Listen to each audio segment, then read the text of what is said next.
Welcome to today's Explainer, everyone. We're digging into a really fascinating, comprehensive 2026 framework known as the American Dream First Agenda. Whether you follow federal policy super closely or you're just curious about how our economic systems actually operate behind the scenes, this agenda proposes a massive restructuring of federal spending, economic relief, and overall structural efficiency. We're going to break down exactly what this source material is proposing, how it identifies systemic problems, and the exact step-by-step roadmap it outlines to fix them. Okay, let's dive into this. We've got a clear roadmap today covering 5 parts. 1. The economic baseline. 2. Trillions spent, billions lost. 3. Honoring our military. 4. The lean government model. And 5. The 24-month sprint.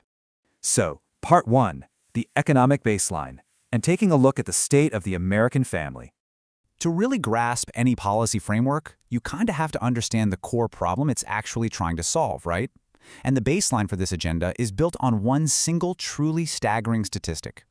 According to the data driving this document, 75% of the American population currently lives at or below identified federal assistance eligibility thresholds. 3/4 of the entire country. The framework identifies this massive group as the core constituency of this reform agenda. They argue that the system is fundamentally broken if the vast majority of everyday citizens are just scraping by near or below these assistance lines. So, what does that 75% actually look like in practice? Well, it translates into 3 incredibly strict poverty brackets based on monthly income. Let's walk through this. Look at bracket I, deep poverty. This represents 12% of the population, and it's capped at an income of just $2,561 a month. Then we have bracket 2, near poverty, covering 18% of the population, sitting at $1,920 a month. And finally, bracket 3, the subsistence level bracket. This one captures a massive 45% of the population with an income threshold of only $1,400 a month. Combine those, and there is your 75%. The document heavily stresses that these incredibly tight brackets essentially trap a massive portion of the country, creating an urgent need for structural intervention. Moving to Part 2, trillions spent, billions lost. So the crucial point is, how is the government currently responding to this economic reality? The agenda points out that federal assistance programs currently spend a staggering $3.78 trillion every single fiscal year. To put that massive number into perspective, that is between $315 billion and $330 billion going out the door every single month. The dominant expense here is healthcare and Medicaid, taking up about 55% of that monthly total, which is roughly $900 billion a year. Nutrition programs like SNAP and WIC take up about 29%, and housing assistance takes up about 16%. So the money is definitely being spent. But the framework argues that this massive expenditure is bleeding revenue through severe structural inefficiency. Now, what's really interesting about this slide is how the agenda contrasts those incredibly tight poverty brackets we just looked at with the sheer scale of bureaucratic waste and theft happening in the system. The framework zeroes in on systemic corruption, specifically highlighting things like the $22 billion in PPP fraud recovered through the Small Business Administration pipeline alone. And that's just a fraction of it. The document notes that even on the most conservative, low-end estimate, we are looking at $233 billion in verified minimum documented annual loss. The midpoint sits at $357 billion. But when you factor in undetected and systemic fraud, we are looking at an astounding high-end estimate of $521 billion lost to the wind every single year. The framework insists this level of systemic fraud must be actively stopped, not just shrugged off as a normal cost of doing business. And the agenda impartially calculates that this systemic waste isn't just a loss for some faceless government bureaucracy somewhere. It actually functions as a massive hidden annual tax on everyday households. According to their analysis, this systemic inefficiency costs American families between $2,700 and $4,100 per year. Think about that for a second. When 75% of the country is living within those strict poverty brackets, an invisible tax of $4,000 is absolutely devastating. Which brings us to Part 3, honoring our military, and how compensation reform fits into this overarching strategy. Currently, enlisted pay for grades E1 through E4 ranges from $1,917 to $2,393 a month. The agenda points out that this often falls well below the federal poverty threshold for families with dependents. Plus, it notes that housing and basic allowances are applied pretty inconsistently across different duty stations, which creates vast inequities. To solve this, the proposed reform establishes a firm base pay floor, a strict minimum of $2,500 a month in base pay for all active duty enlisted personnel, with absolutely no exceptions across branches.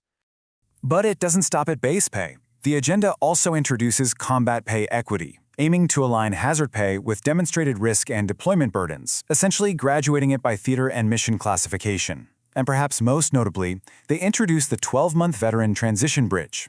This would provide 1 full year of dedicated income support upon an honorable discharge. The goal here is to ensure a dignified, smooth re-entry into civilian life without forcing our veterans to immediately rely on standard, overloaded public assistance systems. This entire philosophy is anchored by a single, powerful premise directly from the source document. It states, "No one who defends this nation should depend on public assistance to survive." It is a foundational belief of this agenda, aiming to redefine American strength by starting right at the economic security of its armed forces. Part 4. The Lean Government Model, featuring the 5 pillars of reform. So how exactly does the framework propose we actually pay for these reforms and fix all this systemic fraud? Enter the lean government model. It's built on 5 core pillars. Pillar 1 is audit and verify, focusing on expanded verification to catch fraud. Pillar 2 is eliminate waste. And this is a big one. This includes a strict mandate for expanded Inspector General authority to prosecute fraud in real time. The goal is to aggressively hold corrupt politicians and officials accountable and refer cases directly to the Department of Justice. Pillar 3 is consolidate programs, aiming to simplify the bloated system. Pillar 4 is automate compliance through better innovation.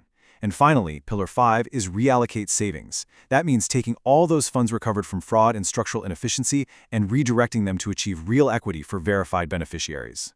And to fund these programs with zero new deficit spending, the agenda relies on a self-financing model driven by what they call strategic tariff allocation. By enforcing reciprocal tariffs with our trade partners, collected right at the point of entry via Customs and Border Patrol, the framework estimates they can bring in an additional $60 billion to $200 billion annually. The document notes that tariffs are viewed here not just as trade tools, but as vital domestic investment instruments. Finally, we reach Part 5, the 24-month sprint. This is the aggressive roadmap to implementation. Let's walk through this timeline together. In months 0 to 3, the foundation is laid with an executive order and the convening of an interagency task force. By months 3 to 6, the audit phase is in full swing, completing an improper payment audit and making active, real-time fraud referrals to the DOJ. In months 6 to 12, consolidation begins, merging redundant programs and piloting new accounts across 10 states. Months 12 to 18 mark deployment, rolling out the unified benefit system and enacting that military pay reform nationally. And finally, months 18 to 24 focus entirely on accountability, where the first annual savings report is generated, the tariff fund becomes fully operational, and over $100 billion is operationally redirected to verified beneficiaries. This entire explainer really highlights a profound tension laid out in the source material. A government spending nearly $4 trillion a year on assistance, yet losing billions to systemic corruption and fraud, all while 75% of everyday citizens remain trapped in or near poverty. The American Dream First agenda proposes a radical, rapid restructuring to close that very gap. So I leave you with this final, thought-provoking question based on the framework we just unpacked. If a lean government model could actually redirect billions in systemic fraud back to taxpayers, how would it reshape your family's economic baseline? Thank you so much for joining me to explore this fascinating framework. Keep learning, keep questioning, and I'll catch you in the next explainer.